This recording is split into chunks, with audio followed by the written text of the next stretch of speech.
2 यानी video number 2, जिसमें है टाइमलाइन 8 जून की। हालांकि 8 जून की टाइमलाइन का कुछ पार्ट मैंने 7 जून में भी बताया, क्योंकि 7 जून से कहानी शुरू हुई थी और आधी रात के बाद फिर 8 जून हो गया था, क्योंकि दिशा सालियान ने जो कथित तौर पर खुदकुशी की थी वो रात 12:30 से 12:50 के बीच की थी, जो कि 8 जून लग गया था, और रात को 2 बजे करीब उसकी मौत हो गई थी, वो भी 8 जून ही। अब इसी को मैं दोबारा बता रहा हूँ आपको। 12:30 बजे लोगों ने कुछ गिरने की आवाज़ सुनी और लोग वहाँ गए। 1-2 लोग थे वहाँ पर गए, जाकर उन्होंने देखा, और वहाँ जाके देखा तो वहाँ पर जिसे कहते हैं कि एक लड़की गिरी हुई थी और काफ़ी चोटिल अवस्था में थी। लोगों ने पुलिस को फ़ोन किया और उसके गिरने के, दिशा सालियान के गिरने के लगभग 20 से 25 मिनट बाद दिशा सालियान के दोस्त उस बिल्डिंग से उतरकर नीचे आए और नीचे आकर दिशा सालियान को उठाकर अपनी गाड़ी में रखकर हॉस्पिटल ले गए। उनको 20 से 25 मिनट लगे, जबकि मुश्किल से 3 मिनट में वो 14वें माले से ही क्यों ना हो 3 मिनट में वो ग्राउंड फ्लोर तक पहुंच सकते, लेकिन उनको 20 से 25 मिनट लगे। खैर, वो दिशा सालियान को लेकर गए। सबसे पहले वो नज़दीक में मलाड में ही, क्योंकि गैलेक्सी बिल्डिंग मलाड में है, तो मलाड में ही तुंगा हॉस्पिटल है, वहाँ पर ले गए। लेकिन वहाँ पर वो ऐसी फैसिलिटी अवेलेबल नहीं थी इमरजेंसी वाली, तो वहाँ से फिर लोग डॉक्टर ने भी हाथ खड़े कर दिए, तो वहाँ से फिर शताब्दी हॉस्पिटल ले गए कांदीवली में। लेकिन कांदीवली में जब हॉस्पिटल ले जा रहे थे तो रास्ते में ही दिशा सालियान ने दम तोड़ दिया।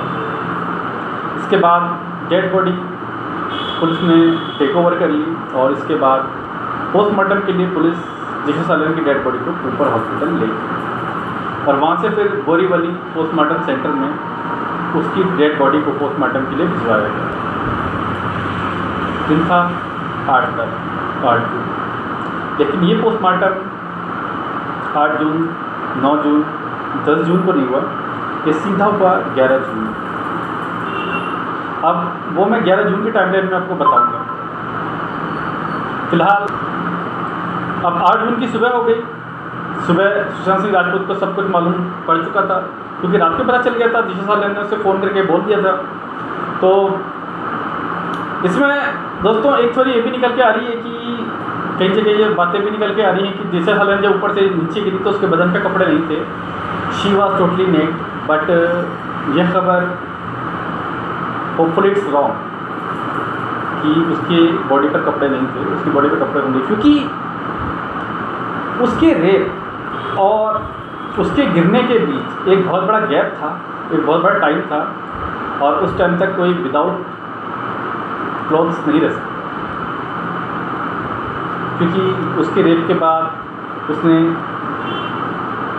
100 नंबर पुलिस को फ़ोन करने की कोशिश भी की थी। इसके बाद सुशांत सिंह राजपूत को भी फ़ोन करके बताया था। तो उसके रेप के तुरंत बाद वो नीचे नहीं गिर गया, गिराया नहीं गया। इसके बाद उसको टाइम दिया गया, क्योंकि ऐसी एक्सपेक्टेशन नहीं थी कि वो अपना मुंह खोलेगी, लेकिन उसने मुंह खोल दिया, सच बोल दिया और अंजाम उसे भुगतना पड़ा। चलिए हम 8 जून की टाइमलाइन पे आते हैं। 8 जून की सुबह की 8 जून की सुबह सुशांत सिंह राजपूत ने रिया चक्रवर्ती के साथ झगड़ा किया। झगड़ा सुशांत सिंह राजपूत ने शुरू किया, क्यों? क्योंकि सुशांत सिंह राजपूत को दिशा के बारे में सारी सच्चाई पता चल चुकी थी कि दिशा के साथ क्या हुआ और करने वाले कौन थे, और इनमें रिया का भाई शौविक भी शामिल है।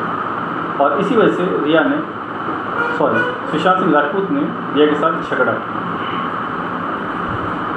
झगड़ा शुरू हुआ और झगड़ा धीरे धीरे बढ़ता चला गया।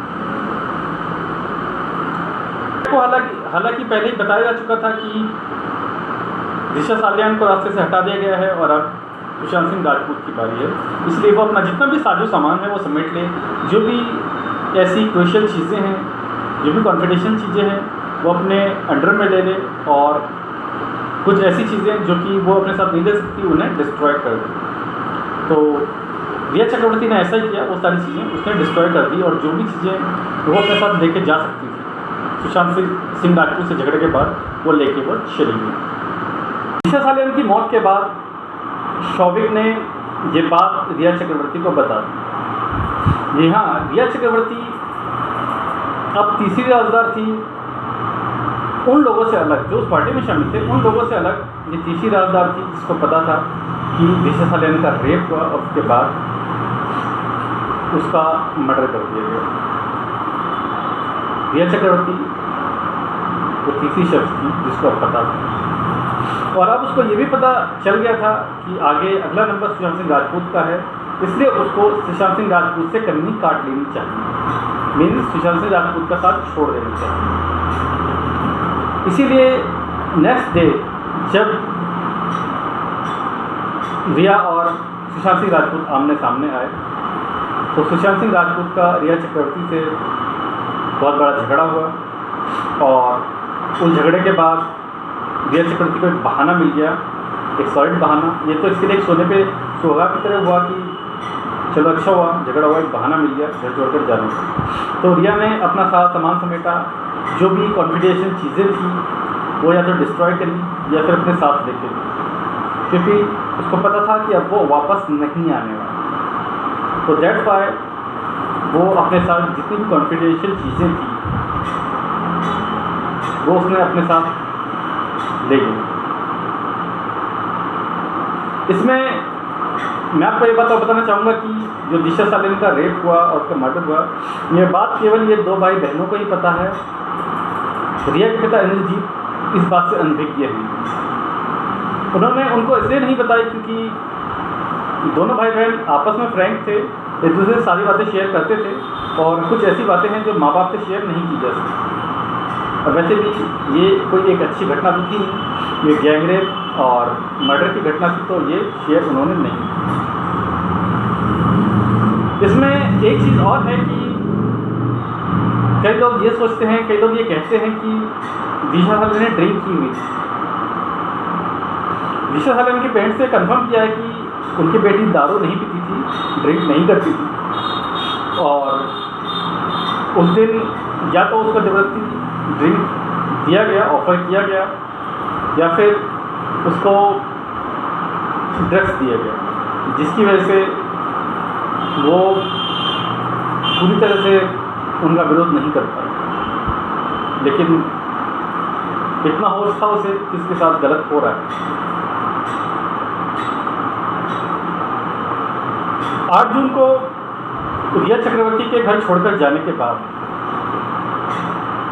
सुशांत सिंह राजपूत की बहन मीतू वो आई कुछ घंटों बाद और सुशांत सिंह राजपूत के साथ रही। लगभग वो 2-3 दिन रही, 12 तारीख तक रही। लेकिन मैं आपको 8 जून की टाइमलाइन बता रहा हूँ। तो 8 जून को मीतू दीदी दोपहर बाद आई थी, और जो डिप्रेशन में थे सुशांत सिंह राजपूत, उनके डिप्रेशन को कम करने की कोशिश की।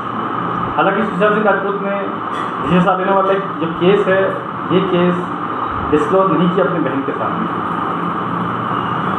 लेकिन ये बात उन्हें अंदर अंदर खाई जा रही थी कि बहुत कुछ गलत हो चुका है। तो दोस्तों, ये थी टाइमलाइन 8 जून। नेक्स्ट टाइमलाइन आपको बताऊंगा 11 जून। 11 जून की टाइमलाइन बहुत क्रूशियल है, क्योंकि इस दिन दिशा सालियान का पोस्टमार्टम किया गया। तो मिलते हैं अगले वीडियो में। धन्यवाद।